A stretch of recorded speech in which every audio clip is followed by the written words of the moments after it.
హనుమా, నీవు ఈ కార్యాన్ని సాధించగలవు. లంక సముద్రం దాటి సీతను కనుగొను. నా ప్రభు, నీవు ఆజ్ఞాపించినట్లే నేను తప్పక విజయం సాధిస్తాను. ఈ రాక్షసులు కూడా నన్ను ఆపలేరు. జై శ్రీరామ్! జై శ్రీరామ్!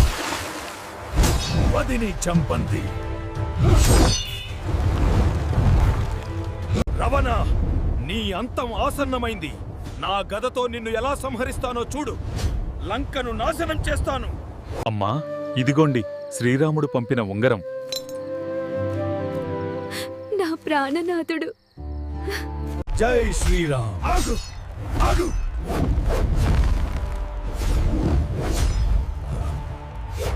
మనం కుంభకర్ణుడిని ఓడించడానికి ఈ వ్యూహాన్ని అనుసరించాలి. నేను ముందుండి పోరాడతాను. అతని అహంకారాన్ని అణచివేస్తాను. మంచి ప్రణాళిక. విజయం మనదే.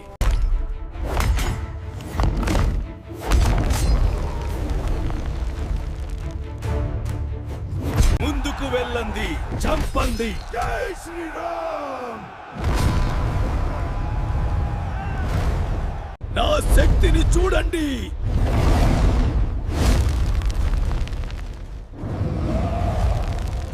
వెంటనే ఆ వానరుడిని సంహరించండి.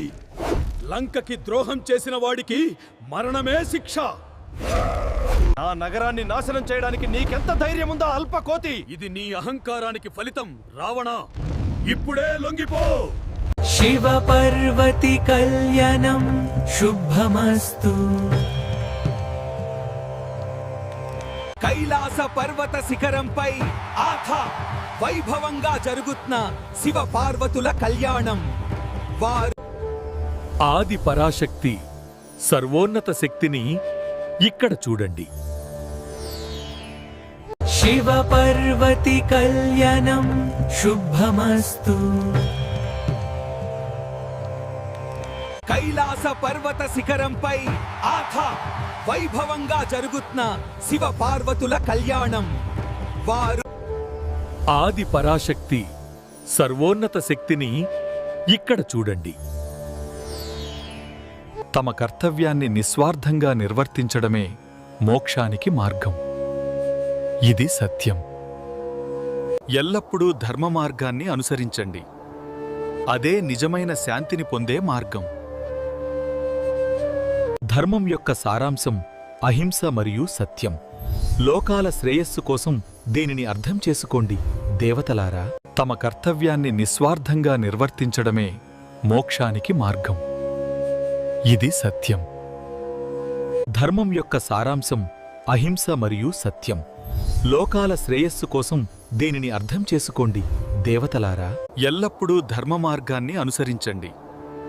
అదే నిజమైన శాంతిని పొందే మార్గం. నా ప్రియమైన కుమారులారా, ఎప్పుడు ధర్మం మార్గంలో నదావంది. ధర్మం ఏ సత్యం, సత్యం ఏ శివాం. నా బంగారు తల్లుల్రై పెద్దల మ్రాతై గౌరవం ఇవ్వాలి. గురువులను దేవతలను పూజించడం మన కర్తవ్యం. నా ప్రియమైన కుమారులారా, ఎప్పుడు ధర్మం మార్గంలో నదావంది. ధర్మం ఏ సత్యం, సత్యం ఏ శివాం. నా బంగారు తల్లుల్రై పెద్దల మ్రాతై గౌరవం ఇవ్వాలి. గురువులను దేవతలను పూజించడం మన కర్తవ్యం. తమ కర్తవ్యాన్ని నిస్వార్థంగా నిర్వర్తించడమే మోక్షానికి మార్గం. ఇది సత్యం. ధర్మం యొక్క సారాంశం అహింస మరియు సత్యం. లోకాల శ్రేయస్సు కోసం దీనిని అర్థం చేసుకోండి దేవతలారా. ఎల్లప్పుడూ ధర్మ మార్గాన్ని అనుసరించండి. అదే నిజమైన శాంతిని పొందే మార్గం. ధర్మం యొక్క సారాంశం అహింస మరియు సత్యం. లోకాల శ్రేయస్సు కోసం దీనిని అర్థం చేసుకోండి దేవతలారా. ఎల్లప్పుడూ ధర్మ మార్గాన్ని అనుసరించండి. అదే నిజమైన శాంతిని పొందే మార్గం. తమ కర్తవ్యాన్ని నిస్వార్థంగా నిర్వర్తించడమే మోక్షానికి మార్గం. ఇది సత్యం.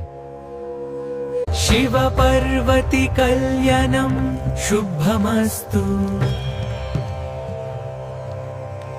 కైలాస పర్వత శిఖరంపై వైభవంగా జరుగుతున్న శివ పార్వతుల కళ్యాణం. వారు ఆది పరాశక్తి సర్వోన్నత శక్తిని ఇక్కడ చూడండి. మత్స్య, కూర్మ వరాహ నరసింహ వామన పరశురామ రామ కృష్ణ మరియు బుద్ధ. శ్రీ మహావిష్ణువు యొక్క నవ అవతారములు మత్స్య కూర్మ వరాహ నరసింహ వామన పరశురామ రామ కృష్ణ కల్కి. శ్రీ మహావిష్ణువు యొక్క నవ అవతారములు మత్స్య కూర్మ వరాహ నరసింహ వామన పరశురామ రామ కృష్ణ కల్కి. ఓ మహర్షి, నన్ను రక్షించు. నేను పెరుగుతున్నాను, నాకు పెద్ద స్థలం కావాలి. శ్రీ మహావిష్ణువు యొక్క నవ అవతారములు మత్స్య కూర్మ వరాహ నరసింహ వామన పరశురామ రామ కృష్ణ కల్కి. మత్స్య కూర్మ వరాహ నరసింహ వామన పరశురామ రామ కృష్ణ. ఓ మహర్షి, నన్ను రక్షించు.